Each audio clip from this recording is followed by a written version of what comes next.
Learning by doing is a GP principle because we know that you learn best if you try out what you want to learn. We believe that deeper learning happens when we structure the learning process. The experience-based learning cycle that I'm about to explain is a model that comes from David Culp. We always need to connect participants' own experiences with the abstract concepts that they learn through a process of reflection. When our participants want to learn how to, for instance, facilitate a debate, we could start a session by asking them to think back of their previous experiences. Have they facilitated a debate before, or have they seen one? What worked, or what was challenging? Participants can learn from their own reflections and come up with learning points like the facilitator did not encourage the silent participants to speak, or the facilitator was good at interrupting in a respectful way. These learning points are abstract, but they make sense to us because we have connected them to a specific experience. Instead of having participants reflecting on their own experiences, we could also show them a movie clip of a panel debate, and then ask them what they notice, because we also learn a great deal by observing others.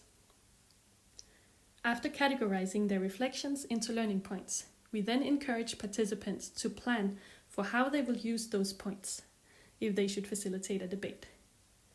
Sometimes participants' own learning points are enough. Sometimes we help them by giving them a model that they can use to make sense of what they learned. We could also give them a toolbox, for instance, of 10 micro skills for how to facilitate a debate. That would contain tools such as how to encourage, how to cut off a participant, how to ask good questions, and so on. They could read it and plan for how to use it in their own lives, but we would probably first continue the session making a role-play exercise of the debate where they could try out their new tools. We use different simulation exercises for participants to practice what they learn, because it's important to have a safe learning environment where you can try out new skills and also learn from the feedback of others. So how do we learn from an experience like a role play? We would go around the circle one more time. What happened? Why did it happen? And how did it feel? What did you learn from it? And how can you use it? This process of asking questions using the cycle is called debriefing. It's essential to know in the process of learning from experience.